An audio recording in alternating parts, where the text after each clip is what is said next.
Thanks, Rich. And Derek Harmon's journey to the NFL had not been an easy one. Ross Godotti spoke with a journalist who followed Harmon throughout his college career and has more on the bond he shared with his mom. The Pittsburgh Steelers select Derek Harmon. Yeah! When Derek Harmon found out he was going to be a Pittsburgh Steeler, he did so without the person he calls his rock being present. His mother, Tiffany Sane. Harmon telling reporters that, quote, "It was a little bittersweet, man. My mom wasn't with me. She's at the hospital right now on life support. So that was a little bittersweet because she worked as hard as me to get to this moment," close quote. It was a moment they could share before Tiffany Sane's failing health would claim her life, hours after her son told her that they had reached what they had both fought so hard for.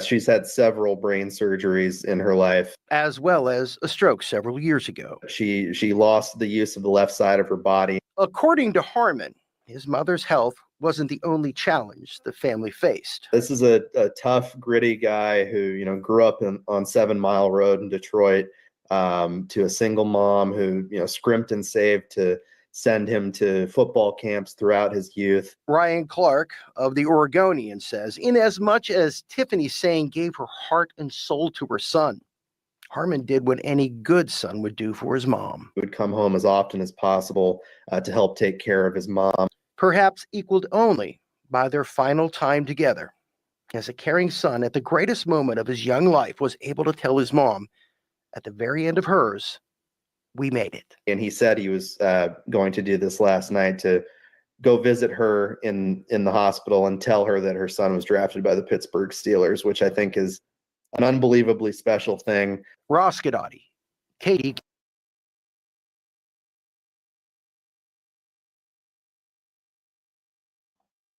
Wow, Flaw. Wow. This is a story that a lot of people didn't know. A lot of people haven't heard this story. I was at work today talking about it, and people were like, "What? Huh?" It's been overshadowed by some other things. We'll definitely get into that. But go ahead, give your intro. It's a really flawed Monday right now. I'm like, oh, like, I guess one thing I always feel like is, like, we say this every time somebody dies or something impacts us. And we always say, like, time is the one thing you just can't get back. And it doesn't matter what you do. It doesn't matter how hard you try. It doesn't matter. Like, you cannot get that time back. And we always think, though, we have endless, right? We'll do it next week. We'll do it in 5 minutes. We'll do it in an hour. We'll call them tomorrow. And sometimes tomorrow doesn't show up. Sometimes 5 minutes doesn't show up. So it's just like another reminder. I mean, before we went on live, I'm like, I need to do this. And I'm thinking about all this stuff. And then that story starts to play. And I'm like, man, like, sometimes you just run out of time. It puts it in perspective. Definitely does.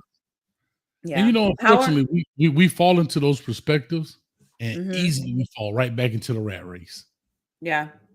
We fall right back into the rat race. Anytime, people pass, especially, and we all can attest to this, when you have family, everybody meets there at the funeral, and the first thing everybody says is, we got to stop meeting on these kind of terms. And nothing, we got to get together sooner.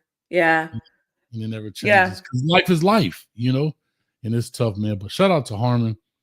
At least he's playing for the best organization in the NFL, so that should help him. Because of the circumstance, I'm gonna let that slide. However, it is what it is. North Florida Kane said, "I'm your coach's favorite coach."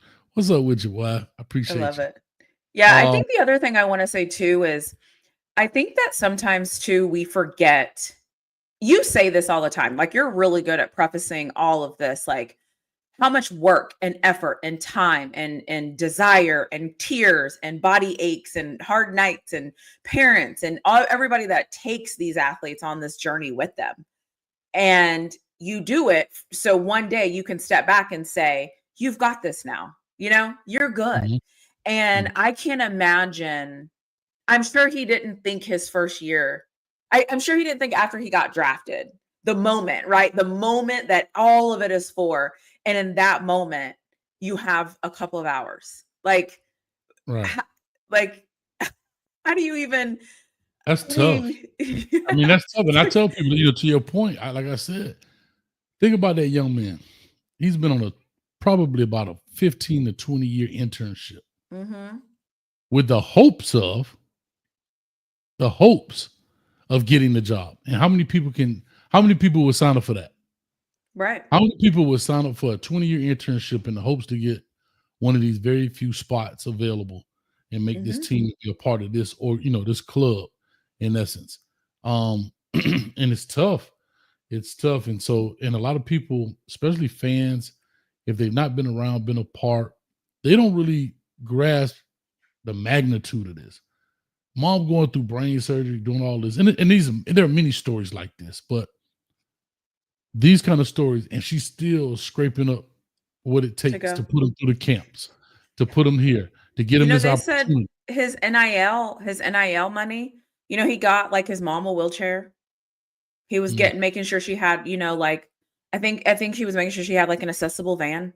I mean, but that's what I'm saying. Like, you do all of that, right? And this is the moment. Like, this is why. This is how you're able to afford it. This is why you're able to get it. And then you get it. And then the only thing you want to go do is tell her we finally made it, right? We're done. We're good. Right. And you have literally a couple of hours. I mean, think about it. I'm potentially the first round pick. I can get you probably even better health care than what you've been getting. And we got the best 21 doctors. Yeah. I mean, shoot, bro. But hours. That's tough. But let's jump into this. Shout out to Edward Goodwin. I had Artie Burns. Yeah, that's another story. Frank Gore. Yes. Yeah. No, we're not saying this is the only story. Yeah. We're just saying. I think that sometimes, people always say it's bigger than football, right? And it is bigger than football. But when people say that, I don't think they're talking about life.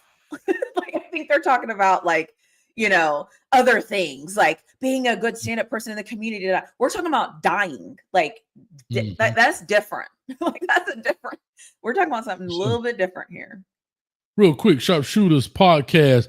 Please put in the chat, Sharpshooters, what your podcast is about. I'm always looking for new entertainment. I don't have cable, so I usually am YouTubing or podcasting. So Sharpshooters podcast, if you wouldn't mind putting in the chat what your YouTube is all about, or your podcast rather is all about. I love to try to check it out, man. See, appreciate you stopping through. But let's do this right quick. My man, I would say my man really flawed. My man Streeter, my bad. I was looking at your face on his body. It's a little weird. I don't get down like that, so I'm trying to understand. But my man Street out there doing some street work right now, so he putting in work out that he's on scene, as they say in the journalism business.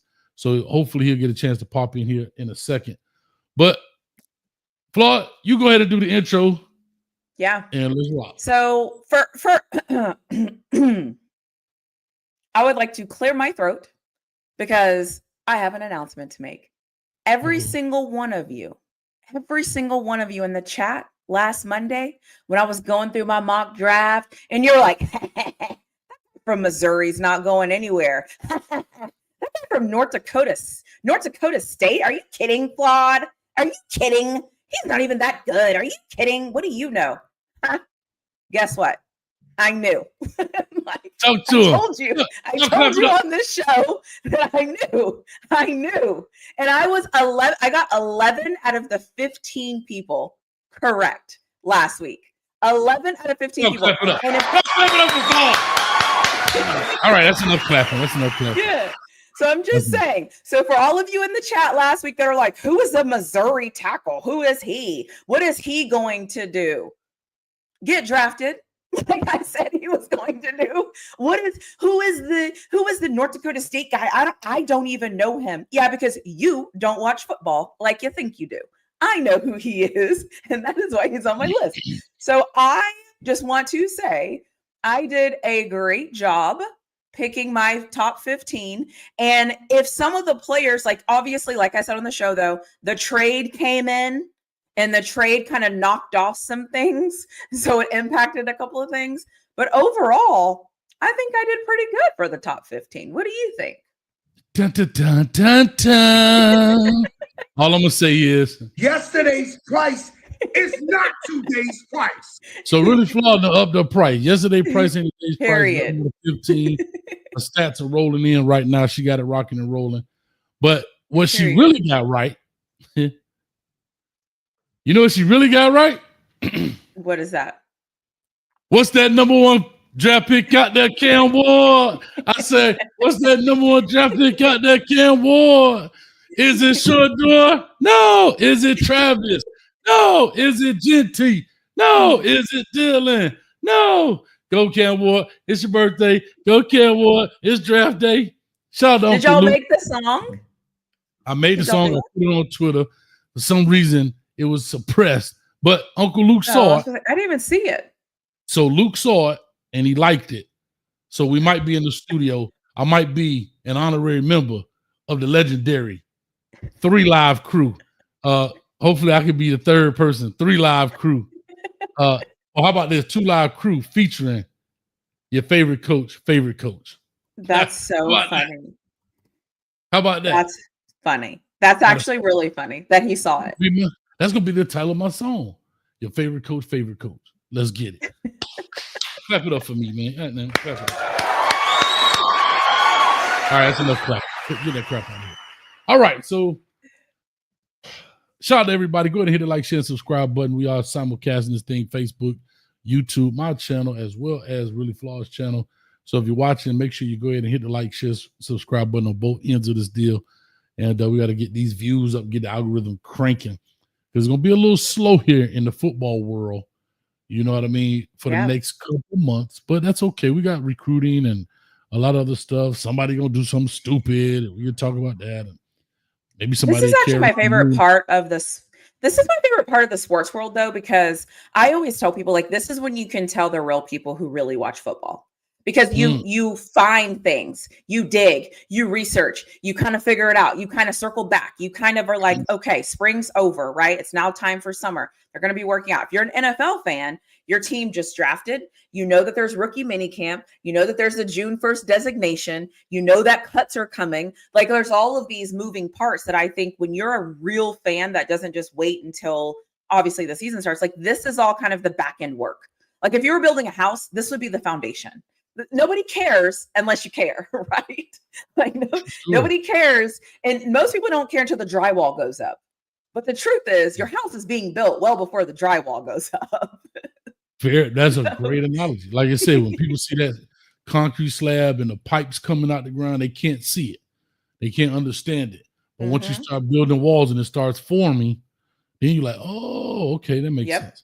Yeah. So that's what's happening right now.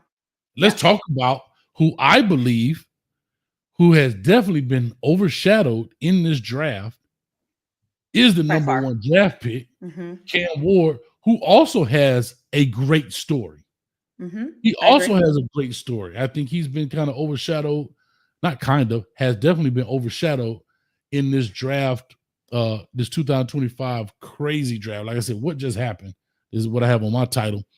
And I mean, the 0 offers, the 1 offer to Incarnate Word goes there, comes out of a wing T system out of high school, little chubby dude coming out of high school, doesn't look the bill, doesn't fit the bill, does his thug thizzle, goes on to Washington State, they give him an opportunity, puts up some great numbers, gets opportunity to come to Miami. And if you did not see that clip, which I think I don't know if they did all first round draft picks, but if you did not see that clip, I think the NFL Network did. I have it right here, but I'm scared to play because they're going to ding us.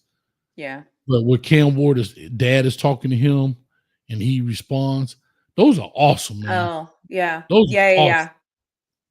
I think, I want to say something, though, too, because I do agree. Cam Ward has been overshadowed by all the like pick up your line of crazy, and it's because of that, right? Like whether you are annoyed with who your team picks, so you don't even care who the first pick is, whatever the reason, Shador Sanders, what name, insert, whatever. However, I like that for Cam Ward because what usually happens with first round draft picks, I mean, even like Mason Graham got picked to go to the Cleveland Browns, and no one's even talking about Mason Graham. I don't even think he's graced their Instagram account. But my point is I think it's kind of sometimes easier when you're kind of under the radar and you can just get to work.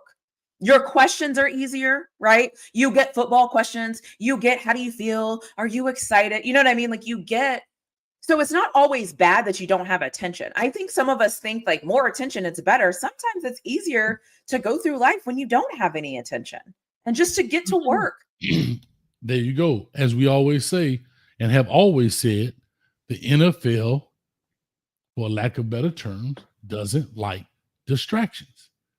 They don't like, and distractions comes in various phases or faces, right? Whether it's some scandal, whether it's that, like you said, and I think it's a great point. Cam can go into Tennessee and get to work. You don't have to, okay, I'm the first round draft pick, buddy, yada, yada. Yeah, I went to Cardinal Word. I know that. And I went to Washington State, and I know, like, that's done. You know what I mean? So you kind of fast track all that stuff, and yeah, you can get to work. And so that's what it is. So shout out to him. But if you haven't seen those clips, not just of Cam Ward, but all of those guys, I love this part when it comes to football. And I'll just say this quickly. Y'all know I do a person, player, prospect segment where we interview the players and we find out who they are as a person, the player, and then the prospect. And I love those conversations because it kind of goes back to the Derek Harmon situation of people don't realize what these players have to endure to get just to get a scholarship at these major universities. The amount of money and time and effort of traveling. And shout out to Shamar Stewart and Coach Mo. Their interaction in that same format was awesome. I know a lot of people, especially in Kane Nation, hated Coach Mo. But man, get out your own way and go listen. It's awesome, man. Great thing. Shout out to Coach Mo. And please, in your spare time, go watch those things. So I also think though too is, and I'm guilty of this too, I think that sometimes we want so much production and we want so much from these players and we want what we want, right? We want to win. Like we want to win. And because we want to win, we can look at them on the field and we can go, okay, so-and-so doesn't wrap up. So-and-so's not tall enough. He's not fast enough. He's not this. We can talk about all the ways that they're not good enough. But we also are forgetting what it took for them to even be the person who's in that position on the field. How many battles they had to have, how many times they wanted to quit, how many times their coaches maybe told them they weren't good enough, how many times they didn't, like all of the things that lead to this point. And it's like, I always just hope that these players, they don't, but I hope that they just sometimes take a minute and go, man, this is really cool. This is fantastic. You know what I mean? Like, this is great. Because how many players have you heard, they go through college, they're really great, they do all the things, and then as soon as college is over, it's done, and they're like, oh, I'm going to miss that. And it's like they forgot. They forgot to celebrate it and to have fun and to embrace it because it's like, go, win. And so I just wish that those athletes would just take a little bit more time, especially the ones that aren't going to the NFL, because it's over for them. Like, they're sitting at home today realizing, and I'm not trying to be funny, but realizing like they might need to update their LinkedIn. They might need to get a resume. They might need to reach out to those contacts. I'm just saying. Well, 100%. And you know what? This journey takes so much time. And then it's literally just like this, right? Boop, cut the light off. It's just done. That's just how fast. I mean, think about it. Ohio State has seniors who were contributors, major contributors on their team, that don't have a shot at the NFL. They may try out for some people here, maybe work out at the UFL or CFL, but for the most part, it's real lifetime. It's what like literally the light just said, boop, it just cut off on them, and it's done. So, and we don't talk about, right? We only talk about the people that make it, right? Like we talk about, the people that got a call that are undrafted free agents or the people that get to play. What about, there's more people that didn't make it that are now looking at their phones today, that are talking to their agents today, that are talking to their moms and their girlfriends and their dads and their whatever. And they're saying they don't have an opportunity. They're done. Their football career is actually over. And some of them haven't even realized it yet. Some of them are still hoping on the call and they're going to hold on to hope. But I'm just saying, like, it's over for them. Well, I'll say this in the words of Suge Knight. If you got an agent over there dancing all in your interviews, trying to be in the spotlight. Come on over to Coach Hayes Football. We make you a commentator, dog. We got work for you over here. I ain't saying you're gonna get paid. The internship must go on. However, we got work for you, dog. I say it like this: what I know, you will know. I'll put it to you like that. Come on over here, man. Got them doggone ages dancing all in your interviews, dancing at your pro day, dancing at your draft party, huh? And they put and that's in. it. Like, I think, and that's real, right? Like, we don't talk about the real. Like, that's real. There's more people today that are sitting at home that will never play football competitively on a high level again. It just won't happen. Yeah. Shout out to Big Frank. Said, why y'all not talking about? We talked about Cam being overlooked. I mean, I don't know. You want me to bash ESPN? All right, ESPN, you suck for not, you know what? ESPN, you get the world's smallest violin. I mean, bro, they did what they did, and it is what it is. But like, that's unfortunate. That's unfortunate. But I'll say this: like anything in life, people love mess. I keep saying this. Everybody loves a train wreck. Unfortunately, they don't want to see it, but they got their eyes like this. Yeah. Exactly. And that's why Cam Ward's not getting any. That's why, because he's safe. Right. He's okay. He's going to put his head down. He's going to do the work. Good for Cam Ward. I know that people are frustrated that Cam Ward's not getting a lot of attention, but we should actually, why do we pray? Why do we want him to have attention? He gets to be quiet and gets to go to rookie mini camp and gets to be on his team. Well, because he gets the same amount of money. Because I'm going to speak for the fans. He gets the most money. But I'm going to speak for the fans, because the fans want to go to the barbershop, the water cooler, the coffee pot at work, right? And brag about their players. So I understand why people. No, I do. I know you do. If you want me to, I know you do. I think sometimes though we talk out of both sides of our mouths. Like, we want our guy to be quiet. We want our guy to be good. We want him to be focused. We want him to be this. We want him to be this. But then we also want him to have all the attention and all that. You can't put your head down and get to work and do what you do and be amazing and stay focused and be who you are. And then also be this other person. Like, that's not Cam Ward. Like, they're looking for a story. For sure. Well, here go a great story. Shout out to Reggie for the $55. Let's clap it up for Reggie in the building for the $55. He says he's donating $5 to the show for every pick Kuiper Flawed got right. Kuiper Flawed got right. It is. So $55 to Kuiper Flawed, getting every 11 or 15 right. That's how you got $55. Again, y'all clap it up for Kuiper Flawed. All right, that's enough clapping. She's a Pittsburgh fan. Cut it out. That's awesome. That's awesome. Thank you, Reggie, as always, man. Reggie has always been a big supporter in the building, man. Man, Reggie, we're gonna let that sit up there and ride for a minute, man. Much love. I love that. Rose, yeah, you know what? Rose? Ooh, I ain't seen you in a while. Cam is cashing and love to see it for exactly. That's it. Like, you know what's kind of funny though is, think about this for a second. What do you always say, Hayes? You're always like, "Oh, he left for the bag. We want the bag. We want the bag." Guess what? Cam Ward is getting the bag. So, like, let him be. He is getting the bag in peace. Let him live. He got the Louis luggage. Oh, he got the luggage, and it was Louis.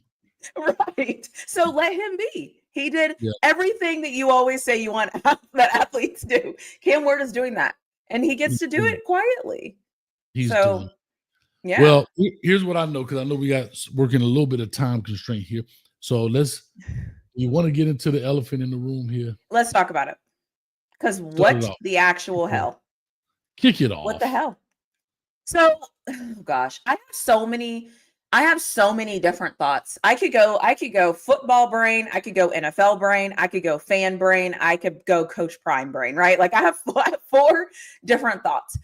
I think where I come back to is what I always kind of say about the NFL, and it's actually one of my core values of why I like the NFL. The NFL is a business. And what I like about the NFL is that it's a business. And when the business shows me who they are, I like the way they show me who they are. I like their fight back. I like they're consistent in that way. Let me say that. They will tell you what they will tolerate. They will tell you what they will not tolerate. They will tell you, right? They'll tell you. They told us who they are. They told us how they saw Shador. Do I agree with it? No. But I don't have a team, and I'm not an owner, and I'm not a GM. And I have to, the NFL has spoken. Do I think it's crazy? Well, yeah, I'm like Colorado brain. I'm like, come on, it's Shador Cedars. He's accurate. He's right. I can hype it up. But at the core of me, when I see what the NFL did, the NFL is saying, hey, this is what we think. And we have the power. And I'll say this too, real quick before I move on. Shark's outfit, he's shooting in for, I'll donate for the correct picks as well. So y'all clap it up for Shark's outfit in the building. Also a member. There it is, man. Thank 11 you to for 15. the donation. Kuiper flawed. Kuiper flawed. Or should it be male flawed? No. Should it be male flawed or should it be really Kuiper? Male flawed. Definitely Kuiper flawed. Kuiper flawed. Definitely Kuiper flawed. Yeah. Was 11 or 15 when we did the show the other day. We did the mock draft. It was a really flawed mock draft, and it was flawed, but damn near flawless. It was almost flawless. So shout out to you, man. If it would have been flawless, this whole show would have been about me. Okay. Can I be honest with you? If it was me, I'd have did just like this. All right, you got it. I'd have took myself out and then go. This whole show would have been all about me and what I think. Okay. So nah, for real. But here's what I'll say. I've said this before about the NFL. As you just said, it is a business. No one's ever bigger than the Shield. That's been proven to us time and time and time again. Yeah. But the Shield is finicky. What makes it so funny is,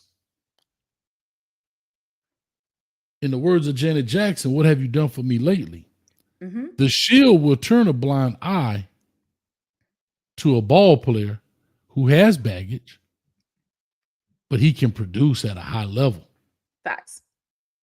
But the Shield will not turn a blind eye to a guy who has baggage and doesn't produce. And they now and, you're and a they, and they don't know if you're going to be able to. Yeah. But it becomes a distraction that's not worth it. It's not worth it. Right? Yeah. It's not worth it. On the flip side, because we're talking about Shador here.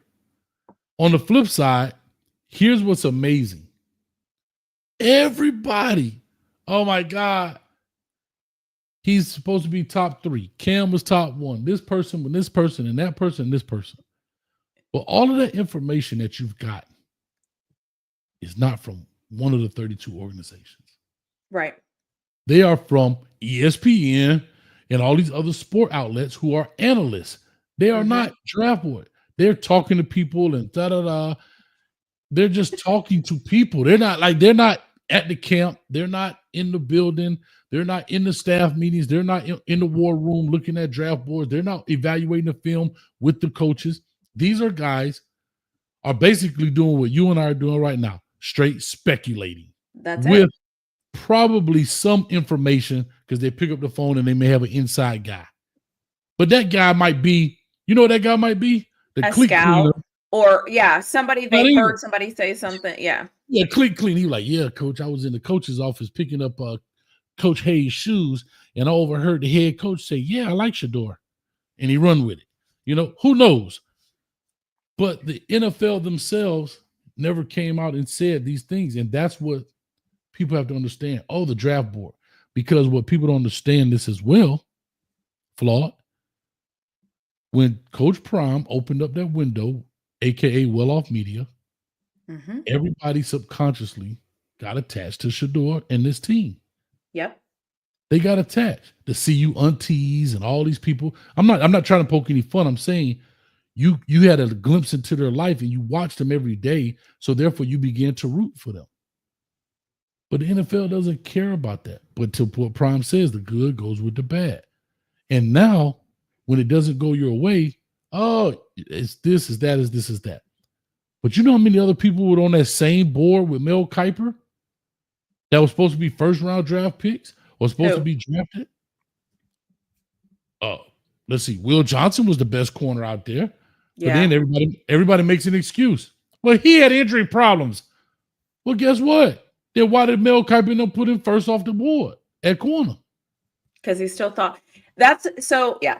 And that's why people get annoyed with me because I'm like, listen, I'm just going to tell you what I think. It might not be pretty. I don't care. Like, this is just what I think. And what I think is that the NFL has spoken. It's their league. They don't owe anybody a damn thing. It is a rite of passage to go to the NFL. They don't care, right? Like, you don't get to tell them what they're going to do in their league. You don't get to just go to a random golf club and show up and say, let me in this golf club, I'll pay you whatever. No, there's a standard that they want in their golf club. It's just what it is. And I don't understand why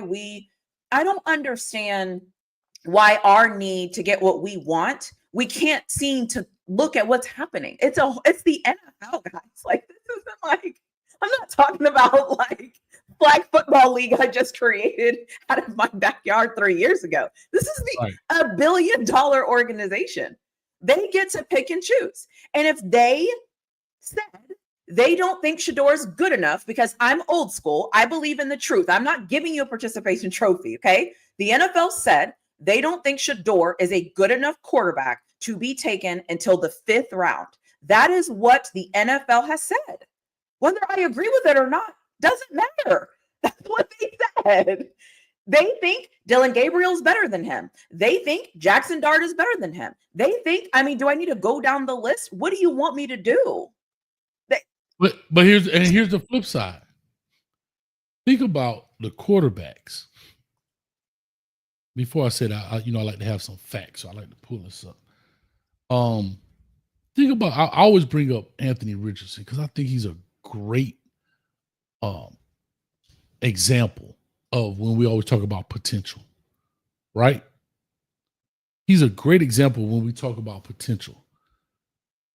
The dude, in his entire career, threw for 3,100 yards. Right. His entire, let me say that one more time. That's terrible. His entire career. He played 3 years. He had to be there 3 years, but he started just the one. But what I'm saying is 3,100 yards, even as a starter, Shador surpassed that by 1,000. By 1,000. He had 600 and some yards. I want to say almost 700 yards rushing. But at the end of the day, when you think about quarterbacks, they draft him on potential. He's 6'5", 6'6", 250, whatever the case may be. So those are the things we talk about. So when people say, well, what about this person or that person or Shador or whatever? Yeah, it changes, and it changes relatively quickly. Let me see here. Anthony Richardson, you had Bryce Young, CJ Stroud, Anthony Richardson.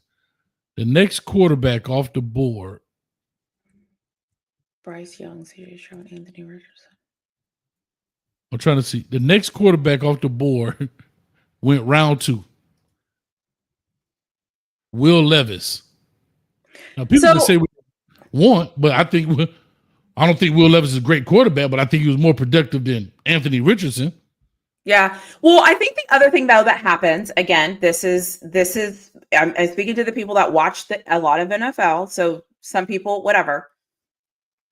The other thing that happens is you have to go in the NFL and see how certain players are doing. For example, I see somebody bring up Bryce Young in the chat. Great. So let's take Bryce Young, right? Let's take him. Okay. 1st round draft pick, undersized, his arm, whatever, right? Let's just go with it. He goes to the Carolina Panthers, right? They don't have a great offensive line. He struggles. He loses his job. Okay. That's what happened. He played against tough competition in the SEC. He did all the check marks. Give him the check marks, right? But his size is what his size is. Perfect. Well, now let's compare him to Shador. So if Bryce Young is he had all the intangibles but his size, right? But you liked him because of his competition. You liked him because of this. Nick Saban probably stamped like all the things. Cool. So, okay. So now let's talk about, let's have Shedeur Sanders in that same kind of thing, right? Shedeur did not play against his toughest competition. Okay. Shedeur's offensive line wasn't that great. We saw his scramble ability. It was okay. It was okay. And now you add the baggage. Now you're going to say he didn't win a big time game. Now you see what I'm saying? So we can start to take away some things. So now if my first round draft pick, Bryce Young, comes to the NFL and I'm seeing how he's struggling, why as a coach, okay, with my NFL brain, or as a GM, would you then look at Bryce Young and say, how is Shedeur and Bryce Young compare? And if I bring Shedeur here, will he be another Bryce Young? Or if you see what I'm saying? So my point is it's like, it's not just about the actual player.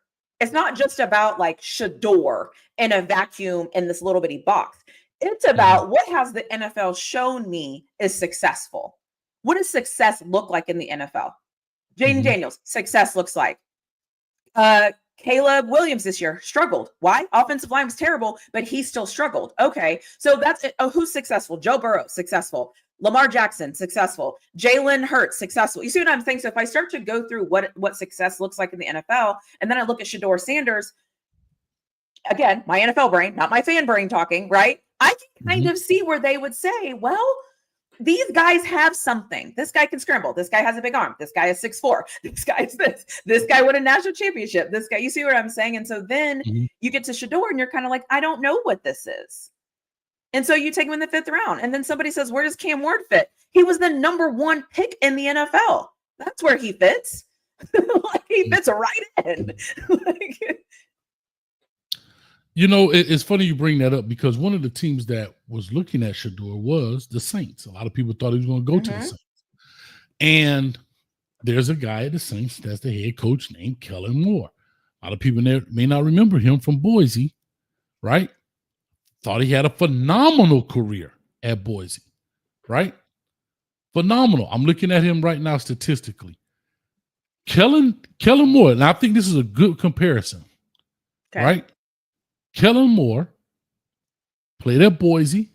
He actually won some big games. I think they beat Oklahoma that year, if I'm not mistaken. I think they did. Game. Yeah. Was that the trick play? Was that the one with Titus? What was that guy named? Titus, whatever. I don't know. Rawhide, are you in the chat? He'll know. But anyhow, he was 326 of 439 with 74.3% completion percentage. Very same. 3,800 yards, 43 touchdowns, and 9 interceptions. I'm talking about, we're making a real close comparison here, right?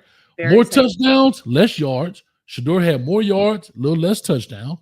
So I think we're working here, right? Didn't even get drafted.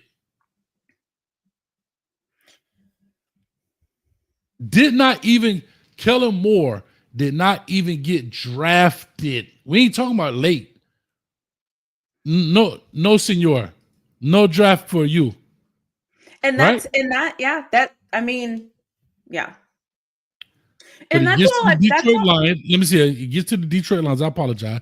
No, here's what they wrote about him. Despite his success in college, many analysts doubted Moore's professional potential, especially his relatively small stature, according to Boise State Pro Day, slightly shorter than 6 foot, as well as doubts about arm strength and mobility. I mean, it's the same. It's literally the same comparison. Moore was projected as a late draft pick or priority free agent.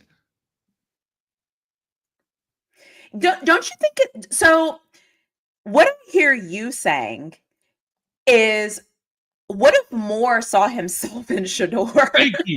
Thank you. That's all I'm saying. And I don't know Moore as the GM. I don't think he's the overall pick. But I would love to see. He's the coach. Right. But I don't. Some coaches are GM, but I don't know how much. He's not the GM. How much power he has in, but I know he gave an evaluation. So it would be and he's a quarterback. And I'll say this, he's on the fast track for coaching. The dude played, think about it. This dude played in 17. And I remember that game. But watch this. He played from 12 to 17, 5 years. Okay. In 18, he was a quarterback coach. The next year, he went from player to quarterback coach for the Cowboys. Then the next year after that, in 19, he was offensive coordinator for the Cowboys.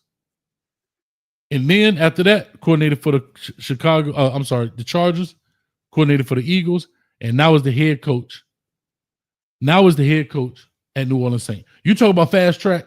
This is fast track.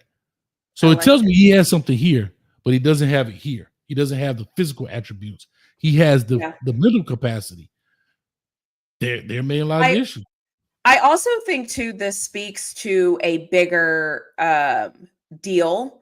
Is again, I'm trying very hard to not have my fandom hat on, because if I want to put on my fandom hat, I wanted my Steelers to get him, and I wanted him to go in the first round, and I wanted him to have his moment, and I want him to flex his watch, like, right? I wanted all of that, right? Like, 'cause I'm a fan, so I wanted all of it. But when I look at this from a football standpoint, and I have to say to myself, what is worth it? Just what is worth it? Is his upside that you think is his upside? Is it worth everything else you're going to get? And the Cleveland Browns, let's be real. The Cleveland Browns need the attention. The Cleveland Browns need anything they can potentially get in hopes that it catapults their team to be better. The Cleveland Browns are also building a $30 billion stadium or something freaking astronomical. They need this to work. Okay. My point is, not every team wants that loudness. Not every team wants to be questioned. Not every team wants that attention. Not every team wants it. And that's, you can say it's Shador's fault. It doesn't matter whose fault it is. It's just, you can't get mad at somebody for not wanting it. You just can't. Yeah, no, I agree with that. And again, I always say about people don't like the word when I say distractions, but they don't. The NFL wants, listen, it's not the NBA. It's not player led. It is NFL led. Shout out to Alpha Roof for the 189. Thank you so effing much. Been screaming this. I appreciate you, man. Titus Young, thank you. Somebody put it up here. I can't see who just put it. All right, North Florida King. Titus Young is who I was saying. But I say all that to back to what you were saying is, let me ask you a quick question. You brought up the Steelers.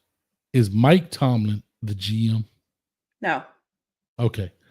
And here's why I have another issue. I've been watching a lot of these live shows. I watch the live streams, different YouTubers. We have to make sure when we make arguments that they're fact-based. For people to out here, like people are out here calling Mike Tomlin Uncle Tomlin for not picking Shador. He's not the GM. Wait. I'm just saying. Hold on. Let me lay it all on the table. Let me lay everything on the table, and then you eat what you choose. Okay. The stuff that I saw in these chats, I'm like, y'all crazy. Because again, it was heard that he was supposed to go to the Steelers, the 21st pick, right? And they didn't pick him up. They picked up Harmon. Okay. Then they passed over him again and again. But they're blaming Mike Tomlin. See, a lot of people, again, that Dion may have brought to this sport don't understand how it works under the hood. Yes, in college, Coach Prime and Cristobal and all these head coaches have the end-all, be-all when it comes to what players they want on their team. In the NFL, it doesn't work that way. Bro, they bash him. He ain't black. He ain't this. The white man that got the Tomlin, he trying to save his job. Bro, when I tell you, go back and look at some live streams during it, you'll be surprised. And every time, just go fast forward it to like the Pittsburgh Steelers picks. We're talking about the Pittsburgh Steelers head coach, Mike Tomlin. The Rooney Rule Pittsburgh Steelers. Okay. I don't that, and that's what I always say though. It's like everybody can have an opinion. It's fine. You can have opinion. That's great. But why is it Mike Tomlin's fault when he's not the only black coach in the NFL? Spoiler, he's not the only GM that's black in the NFL. Why aren't those guys getting? Well, because it was projected that they needed a quarterback, right? So here's where I can go with that. For if I was new to this, and everybody around me is saying the Pittsburgh Steelers need a quarterback, this is perfect. Mike Tomlin is the perfect fit for Shador because he could be that father figure. I'm just telling you how they regurgitate what they hear. And then when the 21 pick comes and leaves, and then the next pick comes and leaves. Now here goes the train of bashing the guy, but they don't realize he doesn't have the power. But you have to remember, they only know what they know. So they remember in college, they saw Prime picking the players that he wanted. So they think it works the same in the NFL. This is why I say we got to stop. Like sometimes we just talk the talk. And Mike Tomlin catching strays left and right. I'm telling y'all. I'm like, it's kind of funny. Man. I heard a little bit of it day 2. I heard a little bit of it, but then in the NFL, there's not very many head coaches that can walk in and say whatever. But let me just play devil's advocate for a second. What if Mike Tomlin didn't want Shador? Y'all want him just to take him because he's black? I don't get it. What if Mike Tomlin actually just didn't want him? What if? So I don't know. And then I think it's funny though that we cry like, oh, it's because he's black and da-da-da. But then you blame the black coach. 31 other coaches were passing on him too. I don't know. It's low hanging fruit. And here's the beauty of it. See Mike this right Tomlin. Here? See this right here, Flo? Yeah. Behind this, I could be whoever I want to be. I could be whoever I want to be. I can say whatever I want to say. Right? Yeah. I'm picking on Rocky just because it's Rocky, but Rocky doesn't have an avatar. He just got Rocky and an R. Nobody knows who that is. His real name might be Tristan. I don't know, Rocky. I'm just talking trash. I'm just saying. I just picked it because that was the first one I saw. I'm just saying. Hell, shout out to Kimberly K in the building. At least she got her face up there. Hopefully that's her face. But I'm just saying that. What did she say? I didn't read it. Let me see. Oh, I think she had a good point. We have to stop thinking. We have to question each other's blackness about everything. You then by default place yourself as a colonizer. Exactly. Yeah. Exactly. Hey, how do you cry racism by blaming the only black coach that you know? Rocky, I'll use you as an example. That's so funny. The next time somebody tries to blame Mike Tomlin, go ahead and ask them, name 5 other NFL head coaches. Without Googling. No, but here's the thing. I'm watching other people's lives. And that's what I'm trying to tell you. Yeah. You can't come on. Again, it's called YouTube. So you do what you want to do. But I won't allow somebody to Rocky come is heated. Man, I was just playing, Rocky. I'm sorry, bro. Don't hide like other folks named Baby Gravy. Shout out to Baby Gravy in the building. But where is Baby Gravy? That's terrible. That's terrible. But I'm just saying that if I know better, there's some things people could say and I don't know and it gets past me. But if I know better, I'm not going to allow you because I feel like, yeah, I could let it pass and act like I ain't see it. But no, I don't want you spreading that foolishness, whatever that may be. And that's just how I look at it. But it wasn't. So I'm looking at this stuff going to the channel and I'm looking at the people like, yeah, they see it, but they're not trying to acknowledge it. But anyway, that's neither here nor there. I just want to give a shout out to Mike Tomlin to kind of clear the air about Mike Tomlin. I think also that because I need to be careful. Because it doesn't often get talked about how people make decisions in the NFL. I think that people then insert what they think happens and how they think decisions are getting made and how they think whatever. And that's not how it works. And I think, and like you said, like everybody is quick to speak because they have an opinion and they think that their opinion is right because they know a little something, Or let's just call it what it is, because Coach Prime has told you he has a certain amount of pull that he absolutely does not have, and he has convinced you of that. And so instead of you realizing that you have been duped and you have been manipulated and you have been wronged, you are now taking it out on something you have no idea about because you can't admit that you have been duped. Let's just call it what it is. So, but instead of getting to that place, we should get to a place where we try to understand what's going on. I mean, I'm just saying. You want me to come on here and lie to these people? You want me to come on here and lie? Flaw, I tried to let that pass. I'm just saying. Because I remember I was on the show with a guy. So Yes, listen, I was on a show with a guy one time.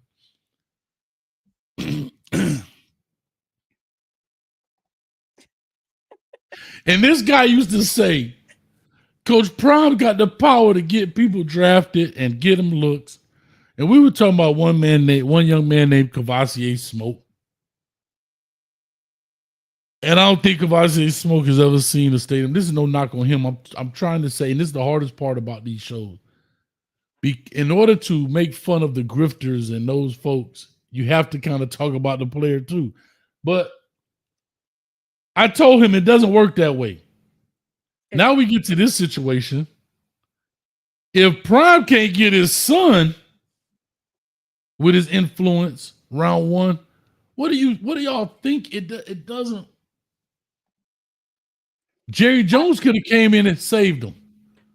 And he didn't. So all of those fake relationships that this man is touting out, my problem is, the real issue is y'all are pissed off that this does not go how you think it should go. So instead of blaming Coach Prime and instead of blaming yourself for being tricked by what he was saying, you're blaming Mike Tomlin, because that's the next black person you could blame, because God forbid you actually blame a white person who's in charge of making decisions. I'm getting off the soapbox, but don't come from Mike Tomlin when you absolutely don't know anything about football besides what the Colorado Buffaloes have done for the past 2 years. Stop it.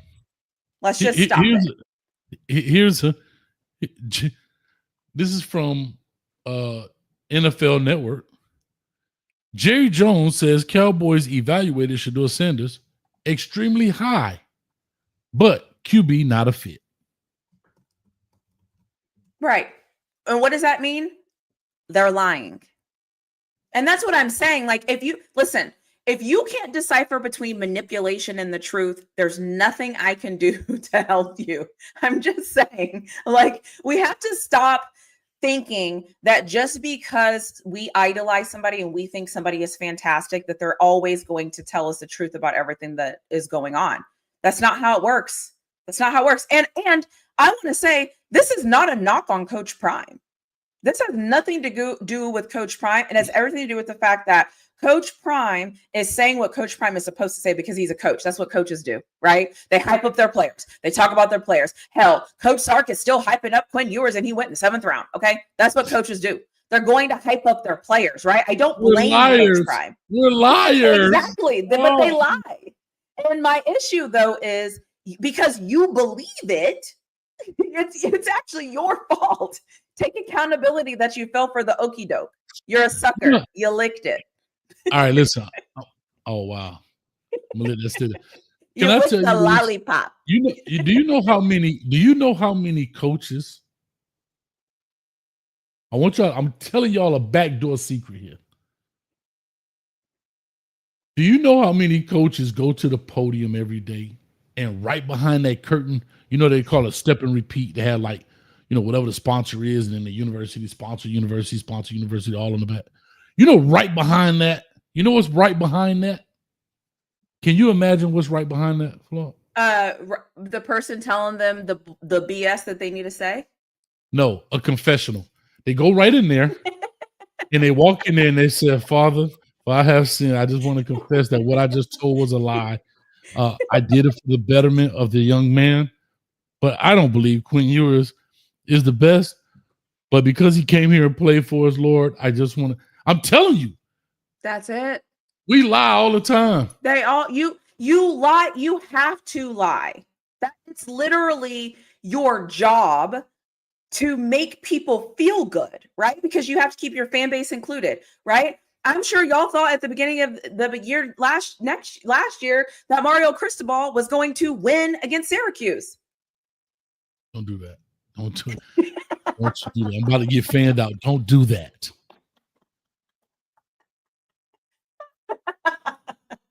Can we not do that? Don't do that, please. Don't do that. Don't do that. Don't do that. It's been a couple of weeks. Okay, I had to throw in my little dig. Don't do that. Don't do that. The show was rolling good. It was smooth. Everything was fine. Here you go. Don't do that, please. Please don't do that. It's okay. Everybody's wrapped up in my licking comment, so you're fine. Yeah. If you find a sucker, you lick it. And some of them are licking. A lot of people out here licking the sucker. I actually ignored that. But when you brought up my beloved Hurricanes. Why? Do you think you might have licked the sucker for the Hurricanes this year? No. Well, here's what I will say. Since I got on, shout out to Tiger and them guys. And I'll say this. I got to give Rawhide, Alpha Rule and them guys. I was heading home today listening to their show. Did you catch me on there? Oh, I was after I'd left. Maybe it was. This was later. This probably was around 6 something. And I was listening to their show and they made a lot of good points. And I believe Alpha Rule was saying that he had spoken to some people on behind the scenes, not analysts, but some guys maybe in the scouting department. They were saying that Shedeur was like a 4th round draft pick. And here's why I believe that's plausible. They take all things into consideration. Everything. Not just what Coach Prime. Forget his last name is Jones now. Forget Jones. His name is Jones. His last name is Jones. Forget Sanders.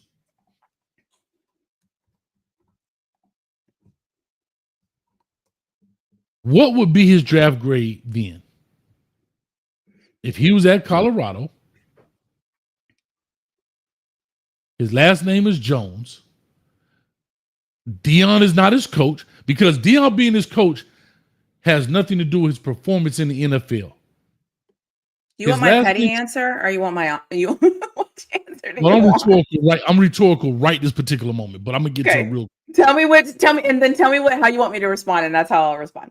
However you choose. Okay. His last name is Jones. He goes into Colorado. He does exactly what Shedeur Jones did. Nobody would bat an eye about this. I agree. No one would bat an eye. I agree.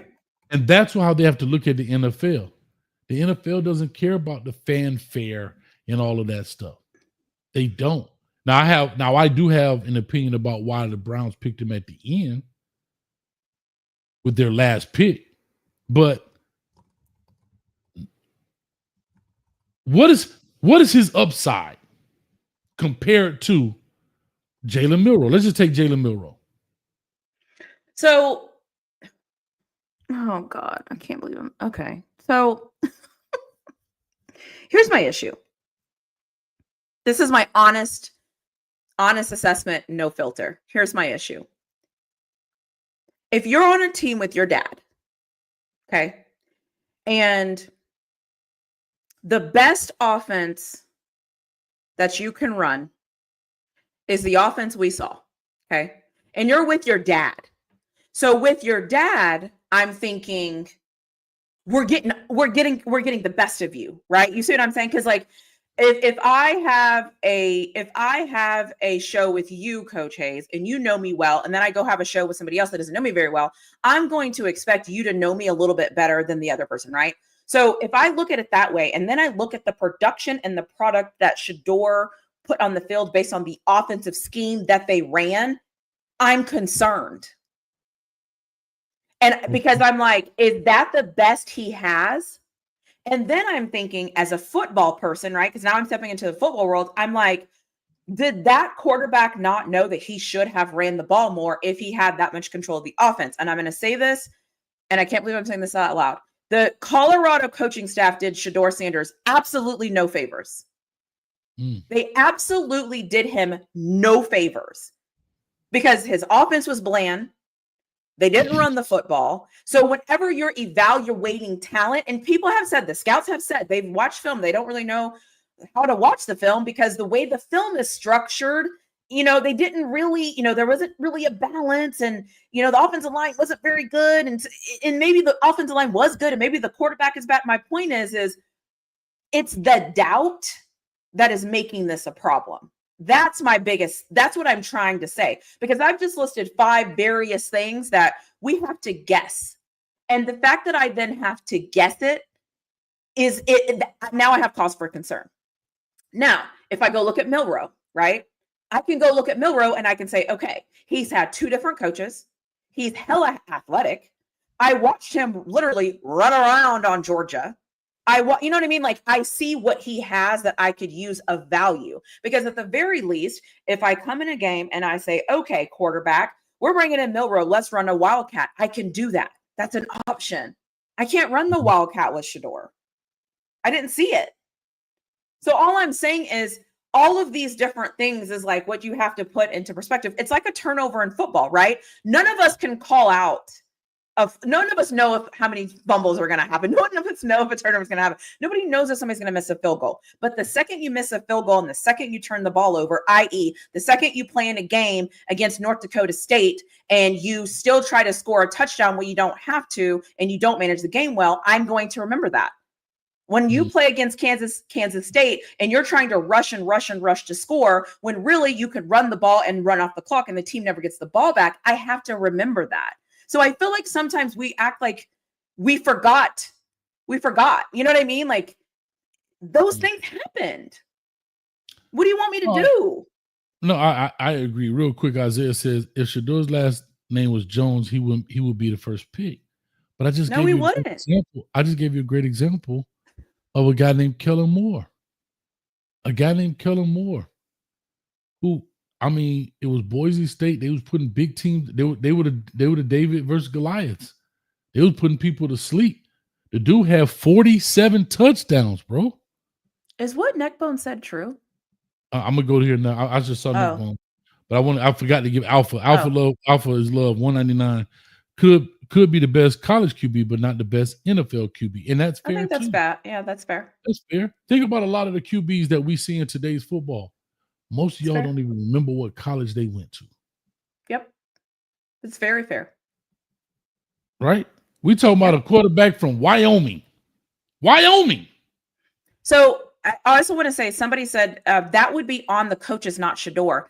But every interview they had, they came out and said very specifically that Shador Sanders can do whatever he wants in the offense. And that is why they did him no favors. Because you can't put the accountability and the onus on him and tell him to go do it. And he's great and he's grown and he can do everything. And then when it doesn't work out the way that it should work out, then he doesn't get the blame. That's not how this works.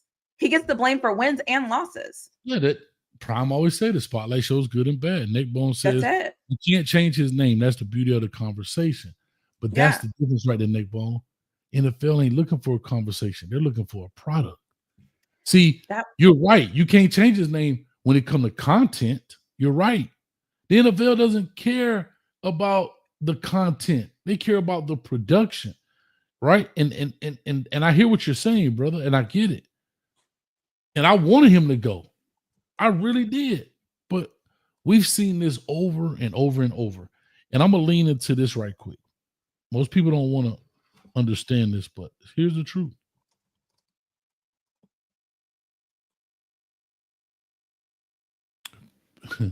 How do I say this?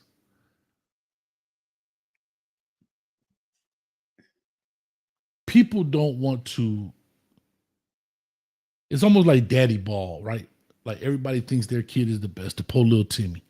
I'm not saying he's poor little Timmy, but I'm just using this example. I had a guy reach out to me. And he wants me to evaluate his son. He wanted to pay me.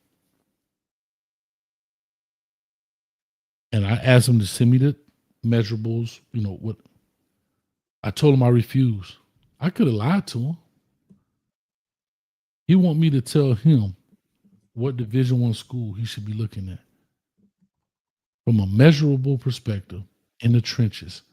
Sir, you might be lucky to make it to an NAIA. You might be lucky.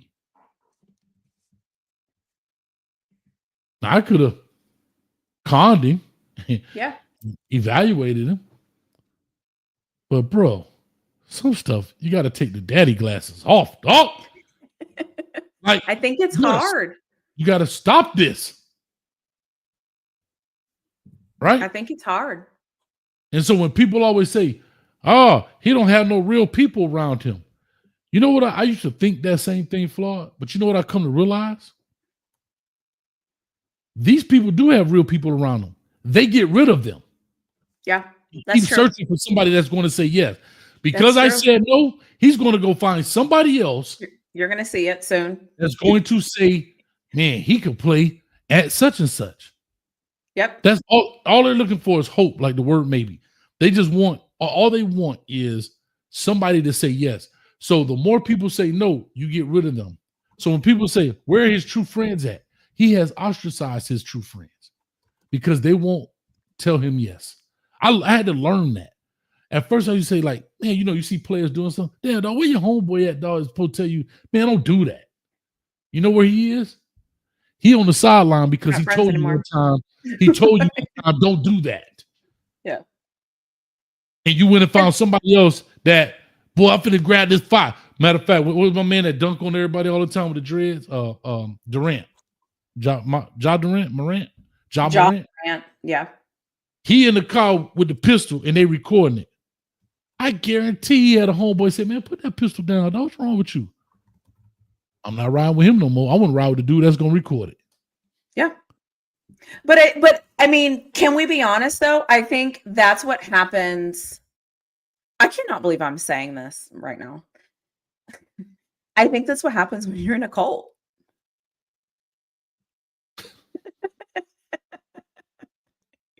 Like, I mean, right? Like that's actually the markings of it, right? Because there's been plenty of times where something comes up and I'm like, I don't appreciate that. I didn't like that you said that. I didn't like that you did this. I didn't like, you know what I mean? Like there's been plenty of times where I've had to say that to other people. I've made plenty of videos that some people come back to me and they're like, you didn't have to say it like that. And I'm like, is what I said wrong? And they're like, no, but you didn't have to say it like that. Right. But I'm not responsible for your feelings. I'm just responsible for telling you what I think. And if it hurts your feelings, you're supposed to ask yourself, why is it hurting your feelings?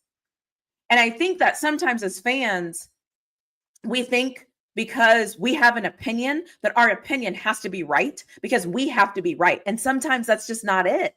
But when you're in a cult, everybody around you is like, you're right. Uh-huh. What did Butterfly say when she was live with you that one time? That's solid. That's solid. That looks good. It's solid. He's got it. He's him. He's the man. Everybody's him. Everybody's great. Everybody's the man. Everybody's perfect. I'm a Texas Longhorn fan. Hook 'em, by the way. I don't think every single person on the Texas Longhorn team is him or a dog or is this or is that. That is a lie. But when you're in this, like, echo chamber of information, you're like, well, everybody is fantastic, right?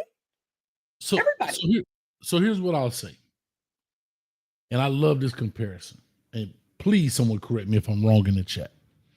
Isaiah says, Prime wanted to be like Arch Manning, and the billionaire owners put him in his place. Buck breaking on live TV. There's still a glass ceiling in America. I know what buck breaking is. I've heard of it, but boy, if I ain't heard that term used more in these last 3 days, Lord. But here's what I'm going to tell you a fatal flaw is that Prime made. You announced your cards. You overplayed your hand. We've been saying you gonna tell the people, hey y'all, what you're gonna do. I got the big joker, the little joker.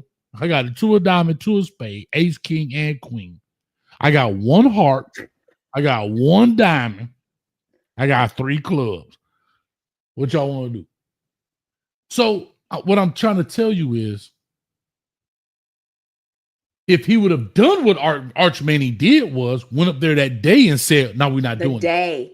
The day. You gave him the game plan. Right.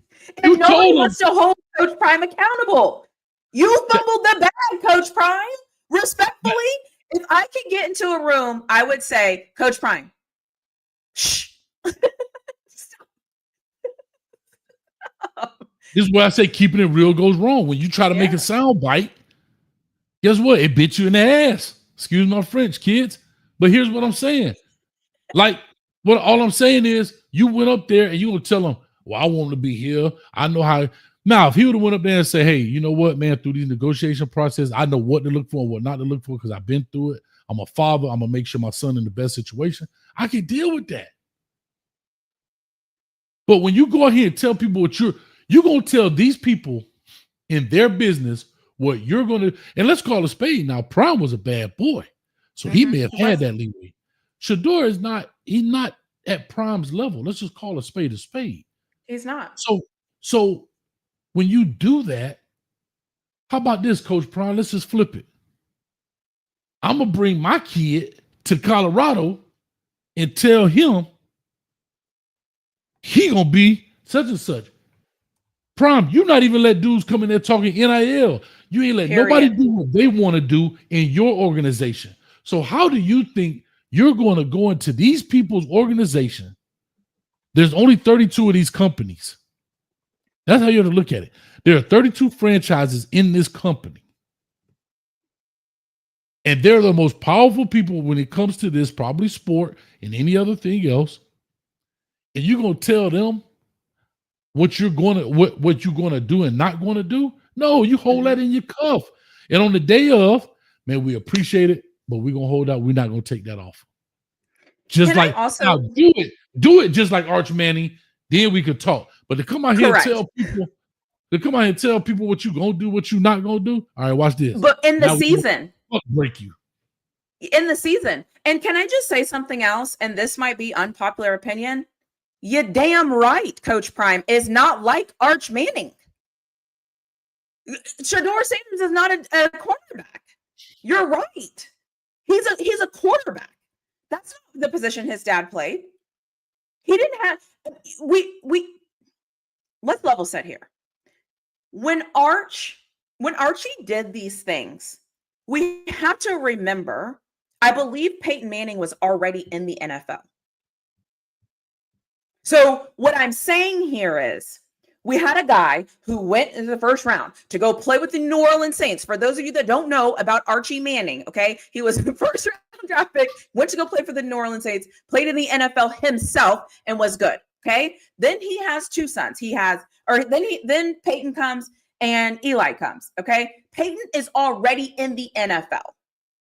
Okay. So at this point, Archie has the cards, okay? Archie, he already has a like I think sometimes, again, like we said before, sometimes people tell the story and it's not the whole story and you lack context. There's not a single person named Sanders in the draft before the draft happened this weekend. So therefore, the Mannings are not like the Sanders. It's a different situation. It's like we're trying to act like it's the same. And you know why it's not the same? It's because he's white. There was more to the story than just that. And they were quarterbacks.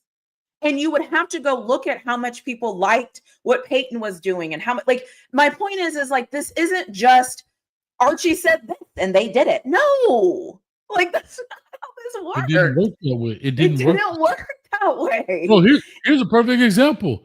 Prime went out there and told the scout, dude, nah, we don't do it like that. Right. Do what you do. Do what you do. Right. So if he don't allow the scout dude to come in, just a scout to come in and tell his guys how to do something, you think you gonna go to the league and tell, come on, guys. We got and are we okay with that? Are we okay with that? Like, and not only that, okay, so you said that, okay, you act like you were Archie Manning. Okay, you're not. Okay. Cool, you're not. But then you go see, do we know who that guy was a scout of? Do we know? They said Denver. That's what I heard. Okay. Okay, cool. Do we know where he worked before Denver? Do we know? You know what I'm saying? And that's been my point this whole freaking time. We never know who people know. I say this about myself all the time. People say things to me all the time, and I'm like, I'm just going to let you make it because you actually don't know what I know. You know the same thing too, Coach Hayes. You hear things and you see things. And just because you don't say them doesn't mean anything, but people don't know who people know. And you're out here acting a fool with a guy that's a scout that works for the NFL for what? So that's why I'm just kind of like, what are we, you guys, we're not even comparing the right things to each other. It's like, no, Manning did it. He's not a Manning. Right. His name is Deion Sanders. It's crazy. Yeah. And I feel bad. I do feel bad. I do feel bad. However, I'm gonna segue into something else. A lot of people don't want to hear it, but I'm gonna bring my fandom in. Shout out to my beloved Miami Hurricanes in the building. Yeah, if you don't mind, I like to switch gears a little bit, like LeVar Ball. Go Canes. Woo. Man, Xavier Restrepo, dog, they racist against Brazilians, dog. Xavier Restrepo. They racist against 100%. Brazilians. 100%. Xavier They're racist Restrepo against white people too. Xavier you see Quinn Restrepo. Ewers? They're racist. Go ahead. Yeah, he was in the playoffs at least. Xavier Restrepo. Shout out to Xavier Restrepo. Not Restrepo. me.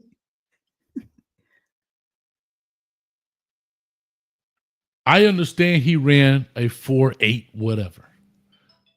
But what's amazing to me, it's funny. 25. What's that?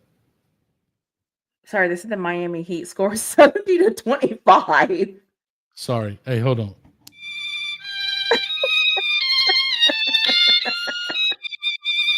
Damn, Heat. Oh. Hey, I'm telling you how much basketball fan I am. Last time I seen Heat play, what? LeBron was on the team. But anyway, here's what I'm going to say. When I look at a guy like Xavier Restrepo, first of all, I wasn't amazed he ran a 4.8. I think I was a little bit. I thought he was like 4.7 guy, but whatever. But it's 4.7. funny. I thought he was a 4.7 dude. But what's amazing to me, and see, this is where people pick and choose and select. What does sacks or what does this have to do with what he's going to do in the NFL? And I turn and I say the same thing about a guy like Xavier Restrepo. What does his 4.8 have to do with him playing football when he played at the University of Miami? He played in competition. He's broken records. He didn't just compete at Miami. He may not have 100 records. He did. But he has broken Hall of Famer records at the University of Miami. Hall of Famer records at the University of Miami. And this guy doesn't get drafted? How dare the NFL? And his daddy didn't say nothing. Did he get at least 25 records? 45 records? I'm just saying. He broke the reception record. He did all this. Did he get drafted? No. No, he didn't.